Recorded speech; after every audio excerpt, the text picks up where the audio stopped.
Robot1 here, coming at you with a new Yu-Gi-Oh video talking about Battles of Legend, Hero's Revenge.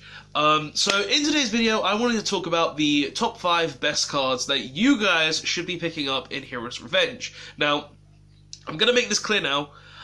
This is just my opinion on the best 5 cards to pick up. So there are other cards that you should be picking up, in my personal opinion, like the Sky Strikers, the Sky Striker cards, the Hero cards, just other standalone staples. But these are the cards that I feel like you guys should be picking up the most for specific reasons, and I'm going to tell you those reasons in this video and why they're in the top 5.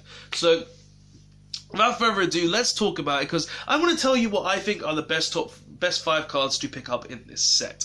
So, without further ado, on to number 5. So, number 5 is Solomon Great Almirage. Now, I personally feel like this card isn't a great card. This card is not a great card in general, being that its effect is mediocre.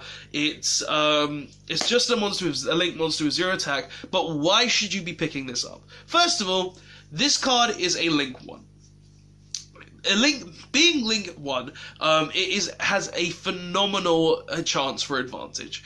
Being that its requirements are a monster that was normal summon set, with 1,000 or less attack, is just really, really powerful, because there are so many cards you can use as link materials to make this card, such as, for one, Sangan. Sangan being a card that would just send to the graveyard, search any monster in your deck with 1,500 or less attack, such as hand traps, for instance, and just being able to use them on your opponent's turn is really nice. It enables Orcus to a certain degree as well, being that if you draw a Boots or a Cloak, that's just an instant Orcus combo right there. It's a card that isn't a really great card on its own, but it's a card that you should be picking up just because it's a link 1 and has the potential to be good in various strategies. But also, guys, value-wise on this card on the release, I feel like this card is going to be around £15 on release. I don't see this card being a very high card tomorrow and down the line. So, personal opinion, a £15 card.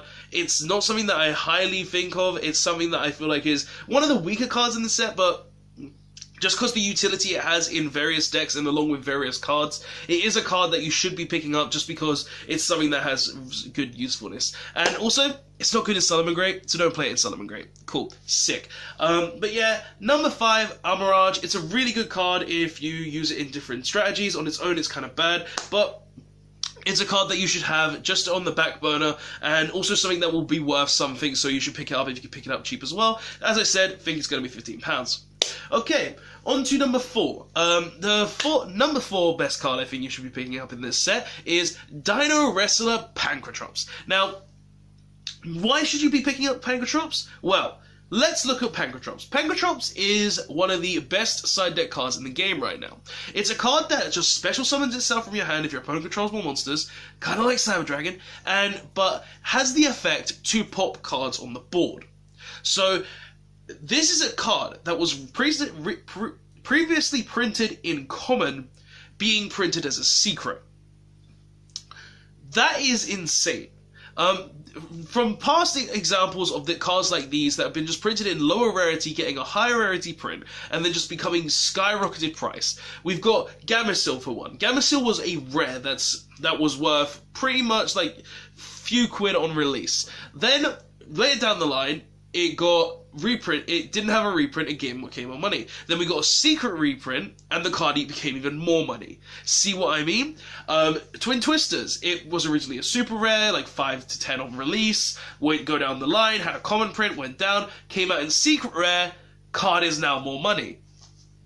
So, I think you should be picking up Pancrotrops because it's one of those cards that it has only one printing in a lower rarity, and if people want, and seeing as there are a lot of players in the game that like to have high rarity card, this is a card that I can see being down the line, going up in price, being an expensive card, and something you should pick up for not just the long run, but because it's just a nice card to have in secret rare in general, just because it's a great staple card. So, number 4 goes to Pancrotrops. Definitely a card you should be picking up. On release, I can see this card being around a $5 as well, by the way, and I would definitely be picking these up for a $5. If you can get them for less, get him for less. Like, this card is definitely worth picking up for a $5. I would definitely suggest this.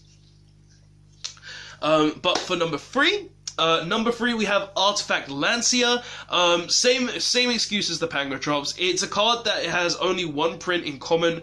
It's a great card. It's a hand trap nonetheless as well. Just being able to prevent any banishing on your opponent's turn. Being that you just literally discard the card, stop an entire Orcus board from developing, or banish it, stop something like the Infernoids. You can stop Alistair the Invocation. You can stop anything that banishes Phantom Knights.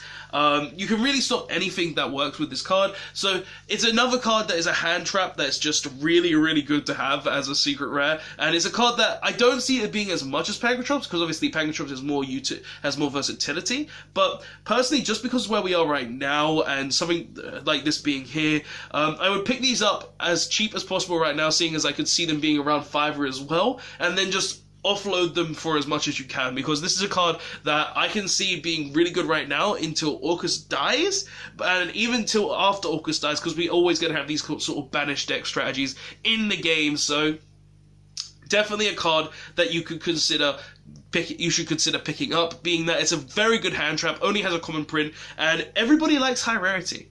Let's be honest, everybody likes high rarity. But yeah, number 2 though. Number 2, Boral Sword Dragon.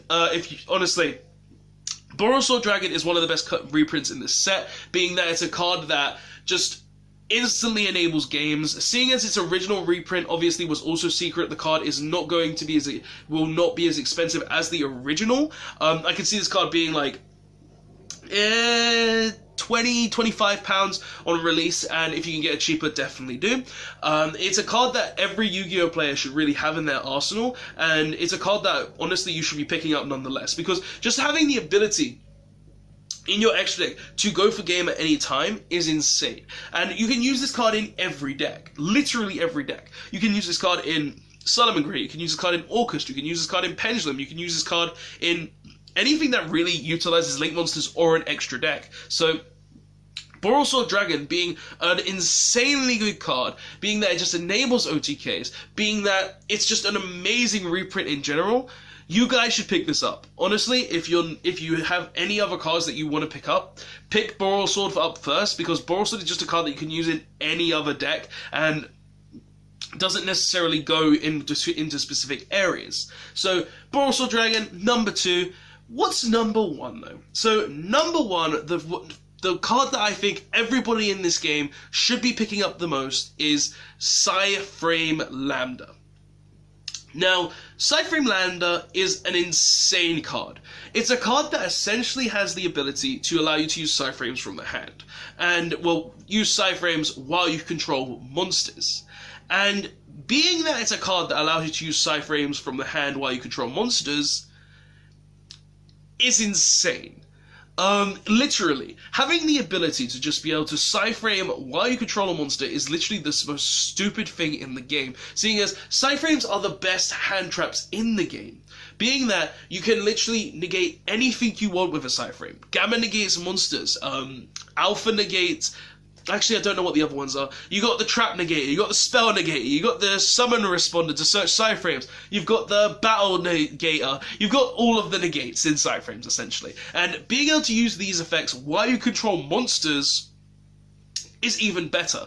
And Lambda is generic, which makes it even better. So if you're playing cards like Lambda, which allow you to use Gamma on your opponent's turn while you control monsters, that's insane. Literally, just being able to have accessibility to the PSY-Frame Gamma at any point in the game is mad. And honestly, this is why this is the best card. It's a generic Link 2, decent stats, has the ability to let you use Gamma or any other PSY-Frames from the hand, specifically Gamma, because Gamma is the best one. It's literally an insane card. I honestly feel like this is the best card in the set. Just having the ability to just stop your opponent with a PSY-Frame from hand while you control something like, I don't know, a Odd Eyes Vortex Dragon, or a Thunder Dragon Colossus. Just preventing your opponent from doing stuff while you control these cards is insane. And I personally feel like this is the best card in the set that you guys should be picking up. And I can see it having a price tag of around £20. I don't see the card being less than 20, seeing it's just such a good card. It's literally just such a good card. But yeah, guys, that's the top 5 cards. Honestly, every card on this list I feel like you should be picking up. And obviously there are other cards that you should be picking up as well, like the Sky Striker cards, as I mentioned, that you should probably be picking up. Vision Hero, Increase, and Forest. You can see those cards having a price tag of around £10 each. You should be trying to pick up other random cards that are actually really, really good in the set, like staples such as Foolish Burial, certain number cards you should be trying to pick up as well. Like, there's just a load of variety of cards that you should be picking up in this set, but these are just the 5 that I feel like are the best to be picking up. But guys, that's just my thoughts and opinions. Tell me what you think of them in the comment section below. Tell me what you guys are personally going to be picking up from this set. Tell me what you think are the best cards in this set. I personally feel like the best card in this set is the Vision Hero Increase in Virus in terms of heroes, but the best card in general is PSY-Frame Lambda. I'm not even joking, that card is nuts. It just enables so much. But guys, tell me your thoughts in the comment section below. Like the video, don't forget to subscribe for future content. Press the notification bell and turn on all notifications, because that's apparently how you can get notified now. And I'll see you guys next time. Robot1, signing out. Later all. I can't wait for my box.